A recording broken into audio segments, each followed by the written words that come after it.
안녕하세요. 반갑습니다, 여러분. 우리 몸을 위한 건강한 먹거리 이야기, 먹어라고 채널에 오신 걸 진심으로 환영해요. 오늘은요, 우리가 매일같이 반복하는 식사라는 습관이 과연 얼마나 건강한지를 되짚어보는 시간을 가져보려 해요.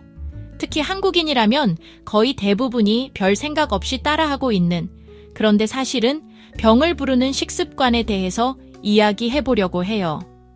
여러분 혹시 이런 경험 없으세요? 아무리 다이어트를 해도 볼록한 똥배가 안 들어간다든지 장이 안 좋은 건지 변비로 고생하고 나면 오히려 몸이 더 무거워지는 느낌, 아니면 이게 다 스트레스 때문인가 싶어서 마음 달래보려고 야식 한 그릇 딱 먹고 나면 다음날 아침에 속이 더부룩해서 괜히 기분까지 다운되곤 하잖아요.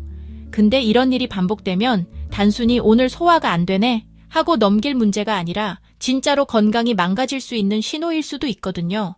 그래서 오늘은요, 분석화학을 전공하시고 음식과 우리 몸의 상관관계에 대해 날카로운 인사이트를 주시는 이계호 교수님의 내용을 바탕으로 우리 식탁 위의 습관들, 특히 건강을 위협하는 나쁜 식습관을 함께 짚어보려 해요. 그와 동시에 지금 당장 실천할 수 있는 좋은 습관들도 꼼꼼히 알려드릴게요. 어렵지 않아요. 샐러드 하나, 천천히 씹기 하나만 바꿔도 몸이 달라진답니다. 우리 몸은 자연에서 왔다가 다시 흙으로 돌아가는 존재라고 하잖아요. 뼈, 살, 체액을 분석해보면 흙과 바닷물에서 온 성분이 대부분이라고 해요.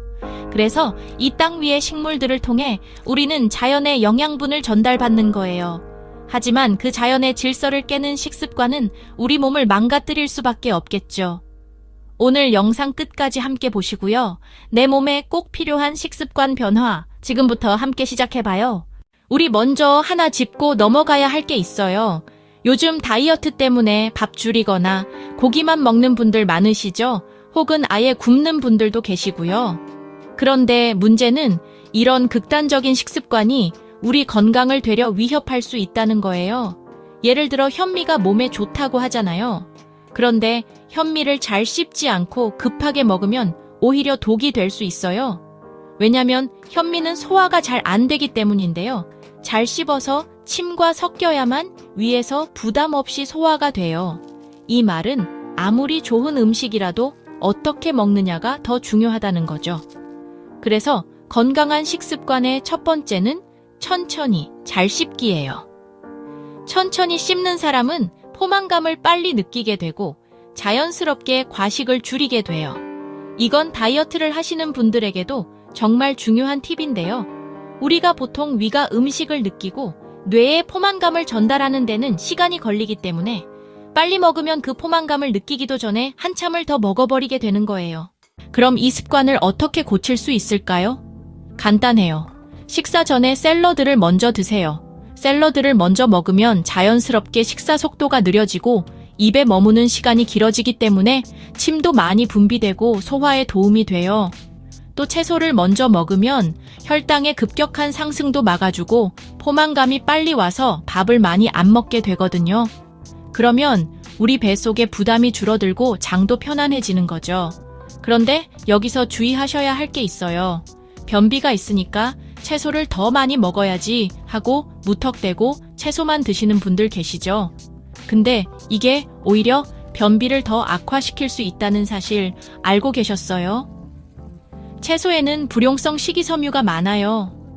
이 성분은 장에서 수분을 끌어당기고 변을 부풀려주는 역할을 하는데 너무 많이 섭취하면 변이 지나치게 단단해지거나 장 운동이 힘들어져서 배변이 더 어려워지는 경우가 있어요. 게다가 물을 과하게 마시면 저나트륨 혈증이라는 위험한 상황이 생길 수도 있고요. 물을 많이 마시면 무조건 좋다는 것도 이제는 좀 다시 생각해 볼 필요가 있어요. 물을 마시는 것도 적당히, 나트륨도 적당히 함께 섭취해야 몸이 밸런스를 유지할 수 있거든요. 그래서 변비가 있으신 분들은 수용성 식이섬유를 더 챙기셔야 해요. 사과나 당근처럼 수용성 식이섬유가 풍부한 음식들이 변을 부드럽게 해주고 장내 유익균의 먹이가 되기 때문에 변비 개선에도 훨씬 효과적이에요. 그리고 대장암과 관련해서도 정말 중요한 얘기가 있어요. 한국은 대장암 발병률이 세계적으로도 매우 높은 편인데요. 그 이유 중 하나가 바로 빨리 먹는 습관과 저녁 늦게 고기 먹는 문화예요. 육류는 소화가 오래 걸리고 밤에 위와 장의 기능이 떨어졌을 때 먹으면 제대로 소화되지 못한 상태로 장에 오래 머무르게 돼요.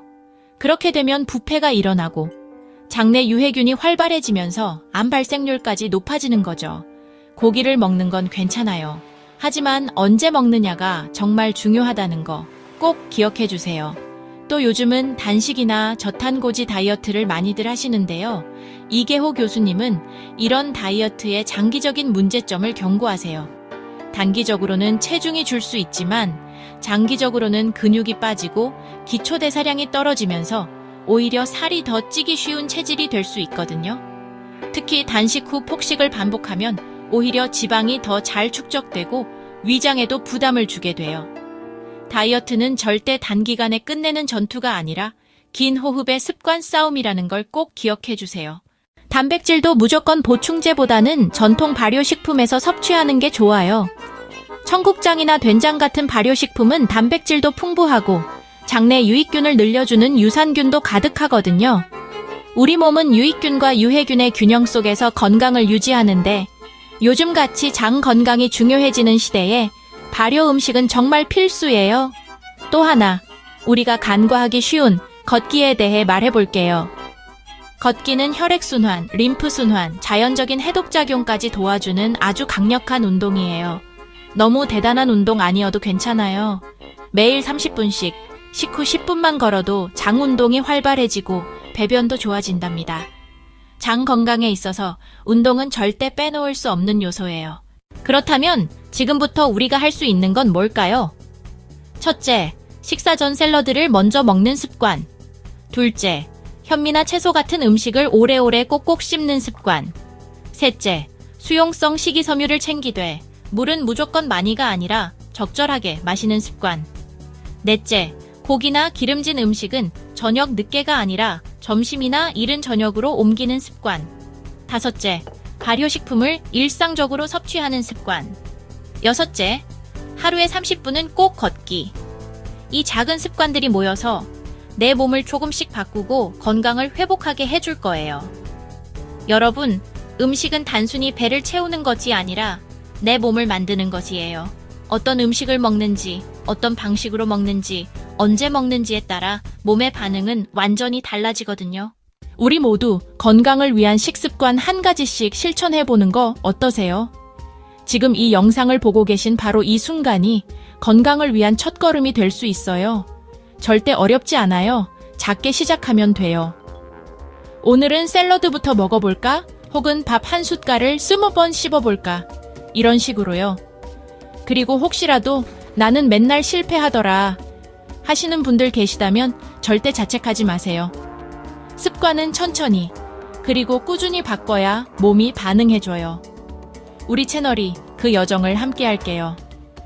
앞으로도 건강한 식생활, 자연을 닮은 먹거리, 몸을 살리는 습관에 대해 더 많이, 더 따뜻하게 이야기 나눌게요. 우리 모두가 건강해질 수 있도록 서로 응원하면서요. 오늘도 영상 끝까지 함께 해주셔서 너무 감사드리고요. 좋아요와 구독, 알림 설정 해주시면 앞으로도 더 좋은 정보로 찾아뵐게요. 우리 다음 영상에서 또 만나요. 건강하게, 맛있게, 그리고 천천히 오늘도 먹으라고.